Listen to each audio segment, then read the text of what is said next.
Hello दोस्तों, तो मैं आपका स्वागत करती हूँ अपने यूट्यूब चैनल में। तो मैं आज बताने वाली हूँ पर्यावरणीय मनोविज्ञान के क्वेश्चन नंबर 9, जिसका क्वेश्चन है पर्यावरणीय मानसिकता को बदलना। पर्यावरण विनाशकारी मानसिकता को बदलने के लिए हमें अपनी जीवन शैली और कार्यों में बदलाव करने की आवश्यकता है।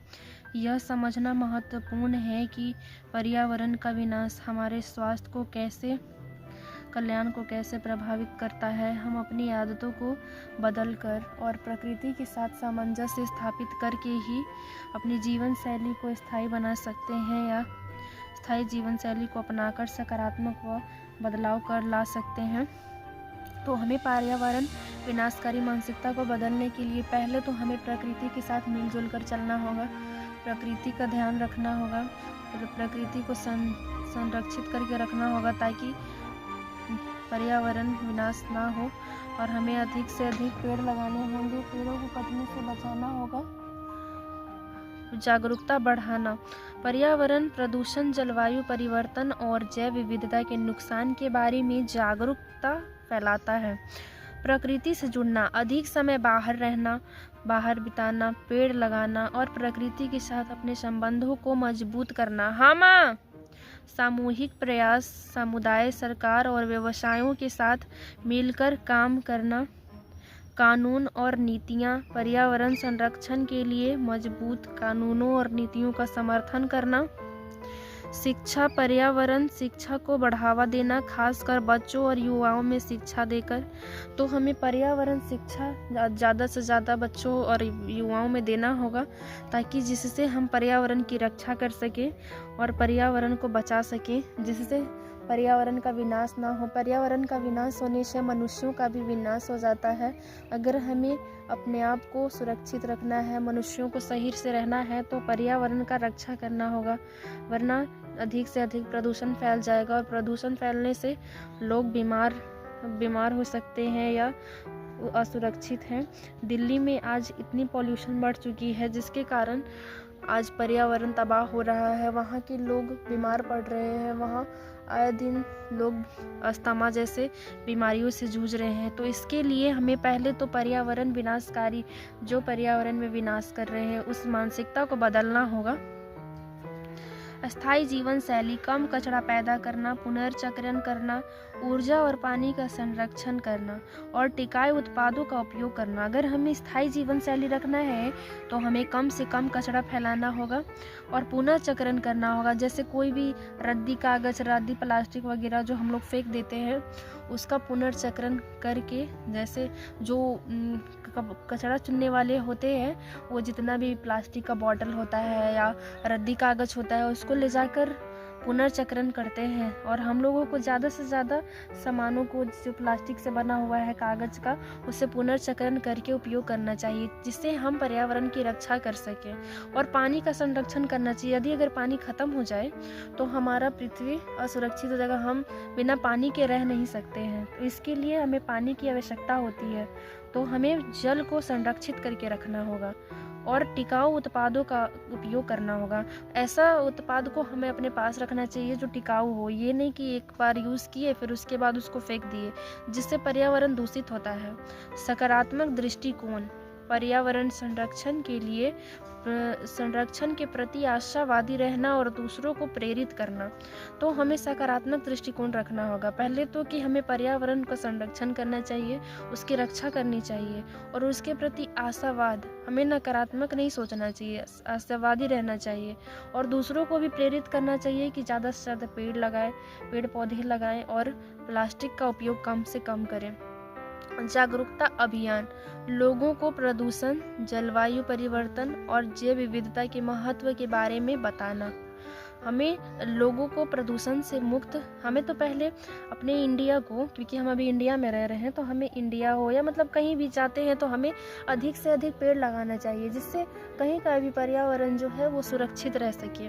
और हमें जागरूकता फैलाना होगा, वरना हमारा जो पर्यावरण है वो प्रदूषित हो जाएगा और प्रदूषित वातावरण में हमारा रहना असंभव है। जैसे प्रदूषण, जलवायु परिवर्तन और जैव विविधता के महत्व के बारे में बताना।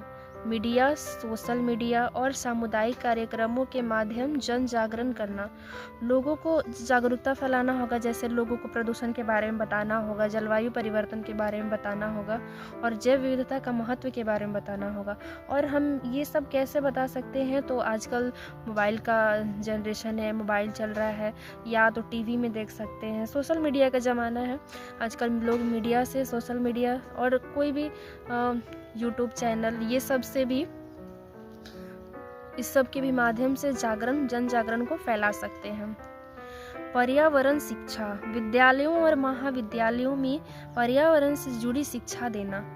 जो पर्यावरण शिक्षा है, जैसे विद्यालय में या महाविद्यालय में अधिक से अधिक पर्यावरण शिक्षा पे कुछ किताबें बननी चाहिए और ज़्यादा से ज़्यादा पर्यावरण के बारे में, पर्यावरण के नुकसान या फ़ायदे के बारे में जानना चाहिए।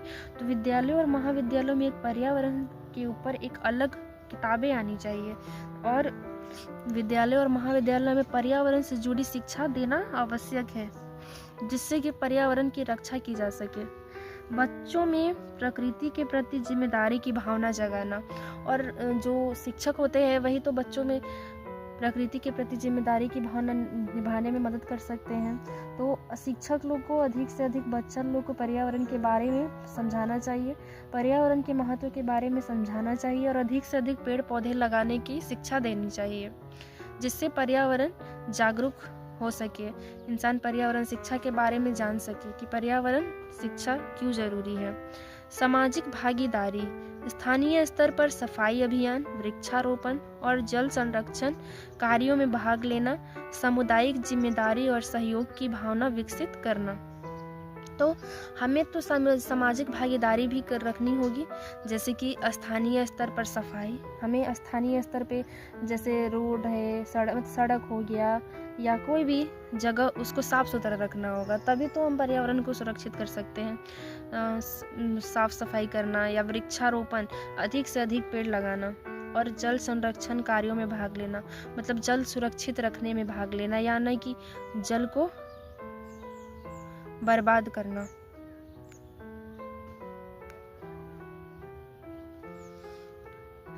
विद्यालयों और महाविद्यालयों में पर्यावरण से जुड़ी शिक्षा देना,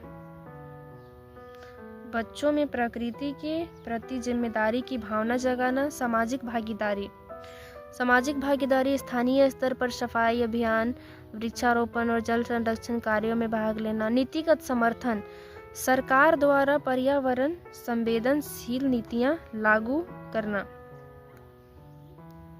पर्यावरणीय विनाशकारी मानसिकता को बदलने के लिए शिक्षा और जागरूकता, व्यवहारिक परिवर्तन और नीतिगत सहयोग आवश्यक है। जब हर व्यक्ति अपनी जिम्मेदारी समझेगा, तभी एक संतुलित, स्वच्छ और सुरक्षित पर्यावरण का निर्माण की जा सकती है। तो पर्यावरण विनाशकारी मानसिकता को बदलने के लिए शिक्षा, हमें अधिक से अधिक शिक्षित होना होगा, जागरूकता फैलाना होगा, व्यवहारिक परिवर्तन भी ज़रूरी है और हमें नीतियाँ बनानी होगी कि हम कैसे अधिक से अधिक पेड़ पौधे लगाएं, या कानूनी रूप से भी हम वन की रक्षा कर सकते हैं या पर्यावरण की रक्षा कर सकते हैं। अधिक से अधिक कानून का सहारा लेना चाहिए। नीतिगत सहयोग आवश्यक है। जब हर व्यक्ति को अपनी जिम्मेदारी समझनी होगी कि पर्यावरण हम सबका है, तो हम सबको पर्यावरण का मिलकर देखना होगा, समझना होगा और उसे सुरक्षित रखना होगा। अधिक से अधिक सुरक्षित पर्यावरण निर्माण के लिए हमें अधिक से अधिक पेड़ लगाना होगा, पर्यावरण की रक्षा करनी होगी। ठीक है दोस्तों, तो आज के लिए इतना ही। तो मैं आज पर्यावरण विनाशकारी मानसिकता को बता चुकी हूँ। ये हमारा पर्यावरणीय मनोविज्ञान का क्वेश्चन नंबर 9 था। अब आखिरी क्वेश्चन हमारा बचा है आखिरी क्वेश्चन हमारा है पर्यावरण जागरूकता और शिक्षा। तो मैं पर्यावरण जागरूकता और शिक्षा कल बताऊँगी, कल के वीडियो में। तो तब तक के लिए धन्यवाद दोस्तों, और अधिक से अधिक लोग मेरे चैनल को सब्सक्राइब करें, शेयर करें, कमेंट करें, लाइक करें, तभी तो मैं अधिक से अधिक वीडियो ला पाऊंगी आप लोगों के लिए। मैं आप लोगों के लिए ही तो इतनी मेहनत कर रही हूँ ना। यूजी सेमेस्टर 4 का ये सिलेबस था। पहला था विकासात्मक मनोविज्ञान, दूसरा है पर्यावरणीय मनोविज्ञान। तो ये मैं आज दूसरा का जो पर्यावरणीय मनोविज्ञान था उसका क्वेश्चन नंबर ये 9 था, पर्यावरण समर्थक व्यवहार, पर्यावरण विनाशकारी मानसिकता को बदलना। तो पर्यावरण विनाशकारी मानसिकता को मैं बता चुकी हूँ। तो आप लोगों को अगर मेरा वीडियो अच्छा लगता है तो आप लाइक करें, सब्सक्राइब करें। ठीक है दोस्तों, आज के लिए इतना ही। धन्यवाद।